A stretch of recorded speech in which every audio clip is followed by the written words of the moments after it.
There are buildings that rise, and then there are those that appear, not from the ground, but from imagination. The Burj Al Arab is one of them, a silhouette so unreal, so perfectly drawn, that you don't quite believe it exists until it's in front of you, gleaming above the sea like a mirage made of steel and sky. But how do you build something that looks more like a dream than a structure?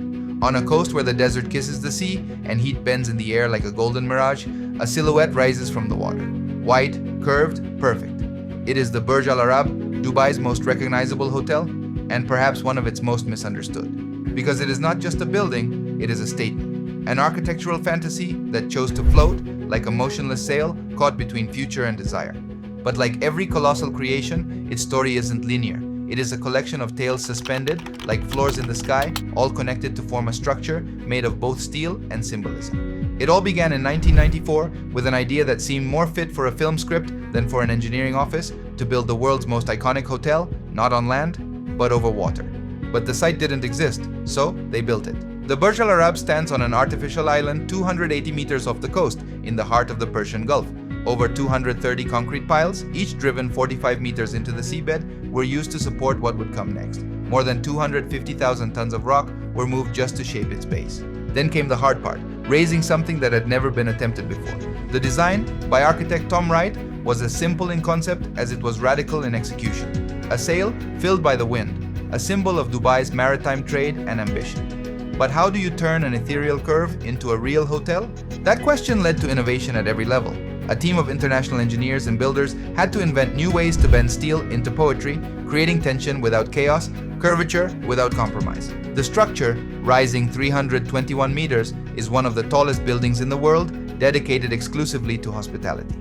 Its atrium, a golden void spiraling upwards from the base like a sacred tunnel, rises 180 meters, the tallest of its kind on the planet. From the outside, the Burj looks ready to sail. From the inside, it feels like it already has. Its exterior is wrapped in a translucent white skin made of Teflon-coated fiberglass. It's not just aesthetic. This membrane allows daylight to filter through by day, and by night transforms into a canvas for light, shows that make the structure glow like a living sculpture. Each facade panel was fitted by hand, with such precision that the building doesn't just survive maritime storms, it mirrors the sky as if breathing in rhythm with it. And when the sun sets, the sail of the Burj glows with shades of purple, gold, and blue. No two sunsets fall the same way on its curves. Inside, crossing its doors feels like stepping into a golden fable. And that's no metaphor. Each of its 202 duplex suites, there are no standard rooms, has internal staircases, imported marble, golden columns, and custom-made carpets. Some suites stretch to 780 square meters, larger than many homes. In the lobby, fountains dance to the rhythm of water, elevators glide noiselessly, and in the atrium, light enters as if choreographed by an invisible director. But it's not just luxury, it's orchestration. Behind every curtain and corridor lies 1,000 choices, each balancing extravagance with harmony. The hotel claims to offer 7-star service, even though such a rating doesn't officially exist. Why? Because those who walk into the Burj don't seek comfort, they seek wonder. Every detail inside the Burj feels choreographed, nothing is accidental. The sweeping staircases don't just connect floors, they guide the eye. The lights don't merely illuminate, they dramatize. And the silence? Even the silence feels designed, as if the echo itself has been tuned to tell stories. It's a place where time walks barefoot, and each step leaves behind a trace of awe. They say the Burj Al Arab isn't just seen, it's heard, that if you linger long enough in one of its curved hallways, you'll hear it murmur its own story. Not out loud, of course, but in the soft footsteps brushing a carpet designed only for that floor, in the gentle echo of a door opening onto a suite that feels more like a vertical palace than a hotel room. One evening, a guest stood in front of an elevator with no ordinary buttons. Al-Muntaha, said the bellhop, as if naming a star. It was the hotel's highest restaurant, suspended 200 meters above the sea, reaching into the sky as if trying to dine on light. As the elevator glided upward without a jolt, the guest realized this was not a building. It was a vessel. And that feeling was confirmed upon arrival, where the restaurant's all-glass walls made Dubai look like a floating miniature city. And above that, above the guests, above the suites, above the marble, there's the helipad.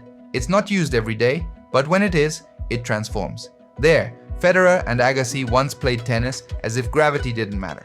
There, base jumps, impossible commercials, and helicopter stunts were filmed, brushing the sail-like structure with reverent precision. A few meters below, another kind of choreography unfolds. Chefs in the hotel's kitchens prepare dishes that seem to defy the border between food and performance. The flavors, like the building, are engineered for memory. Inside, the hotel becomes even more theatrical. More than 30 types of marble line its halls, as if every room follows its own script. The fountains don't just decorate, they dance. The fragrances don't come from outside, but from a scent created uniquely for the Burj, hovering in the air like an invisible signature. And every guest, no matter who they are, is greeted by a personal butler who doesn't ask questions. They anticipate them, because here, luxury isn't excess, it's art. But not everything in its story gleams. During its construction, there were debates. Could such extravagance belong in a region of such contrasts? Some saw it as indulgence, others as the necessary symbol for a city betting everything on tourism, innovation, and the future. One thing is certain, it sparked a revolution. In architecture, in ambition. In how a city could tell the world, we are here, and we dream in gold. Today, the Burj Al Arab remains an icon. Even if it's no longer the tallest or the most luxurious, and maybe that's what makes it timeless, it doesn't compete. It floats, like a memory that refuses to be forgotten. The Burj Al Arab isn't just a technical feat, a hotel, or a postcard. It's a living story of what happens when a city chooses to narrate itself as legend. In its white curve, its golden atrium, and its perfectly cast shadows lies something you can't measure or replicate: the will to impress the world without touching the ground. Because in a world of skyscrapers racing to reach the heavens, this building chose to sail.